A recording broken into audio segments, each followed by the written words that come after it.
Good morning. At least it's morning now, and maybe it won't be morning when I upload this, and I don't care if it's morning for you, because my name is Madame Kopfnuss-Kotze, and this is the dysfunction of my channel, Booty for Booty. And today I thought I will talk about true crime. And this true crime is not some crime, it's a criminal, that's why it's true crime. But he is not a murderer or a serial killer, he is a thief. I mean, this is still crime and true crime. And this person used to be loved by the very poor and hated by everybody else who has money in the banks. And he is Johann Breitwieser. He used to be called King of Meidling, and his nickname was Schani. And he was born on April 13th, 1891, to a family with 6 children, so he was the 6th child. And the family was said to be very poor, and they moved a lot, and every time they moved, the place got smaller, and the kids mainly stayed on the streets and doing tricks and begging. And it said that Schani was very often in the woods playing, or he was also in the cemetery, and he knew all the names on the graves, and he liked to lie down on the graves so the dead could see through his eyes. At least that's a supposed quote, but take it with a grain of salt, because we are talking of the 1890s, early 1910s, so who knows. And the other thing that he alleged said is he liked to sneak into the zoo and watch the animals, because the animals were like his teachers. The apes were his teachers and the bears were his professors. So.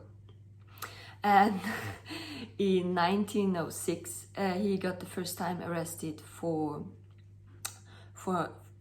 stealing, and when the judge asked him why, he said out of necessity. And it's the first time he was sentenced to a dungeon. Yeah, not a prison, a dungeon.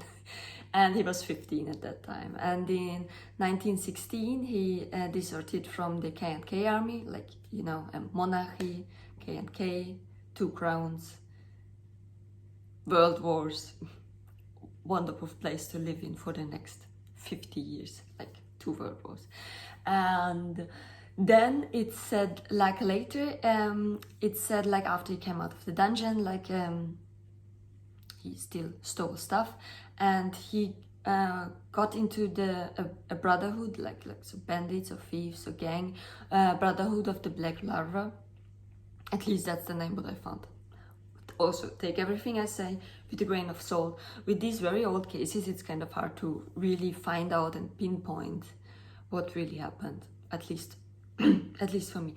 And they mainly robbed bankiers and rich people, and it said that they gave a big part to the very poor people. That's why he started to get really loved in his district, Meidling, and he started to be called King of Meidling, and that they even started to protect him, or they tried to protect him from the police. It's morning, so my voice is also And in 1919 he made his last big coup, and this was robbing an ammunition factory from the Hirtenberger.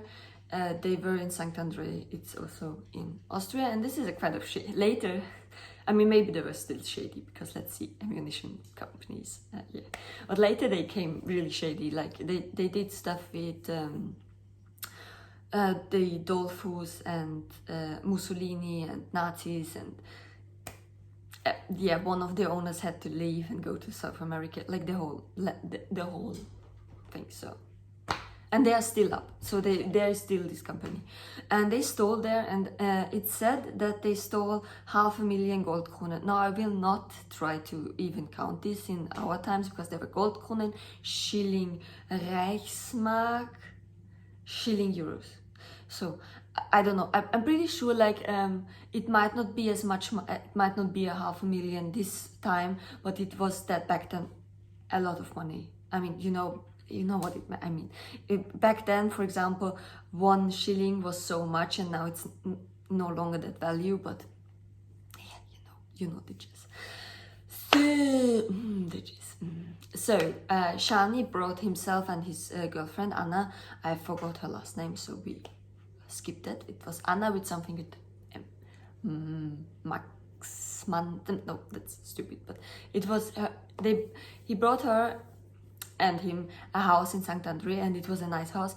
He furnished it really nicely, like with luxurious stuff, and they had a library full of technical stuff because he was a technical freak. He was really interested in technical and building stuff, and it said that in his basement he had kind of a laboratory. He had a lot of Dietrichs and compressed oxygens and different doors and different drills. So, and everything was homemade, and everything he made. And so he tried out a lot of things, and it's even said, I mean, I read it on one page, that he somehow revolutionized his business. I mean, it's kind of a business, so I guess it's a business, and he made a lot of things for his business, robbing people. And I shouldn't laugh, it's but I can't, like, it's morning, my brain is not open yet, it's still closed, the doors are closed, it's like, and man, I'm rambling even in the morning. And on the 1st of April 1919, so in the same year his big coup he was shot, I think by his house when he tried to escape the police. He was shot, and 4 days later, on the 5th of April, he got buried in Meidling. And it's they say that it's also alleged that 20 to 40,000 people attempted his funeral, and that even later they put always candles and flowers on his grave. And mind, in this time, I think Vienna was quite big, so. And even till this day, I mean, there is still a homepage up for him. There's a dedicated homepage for this person, where there are events and readings and visiting his grave.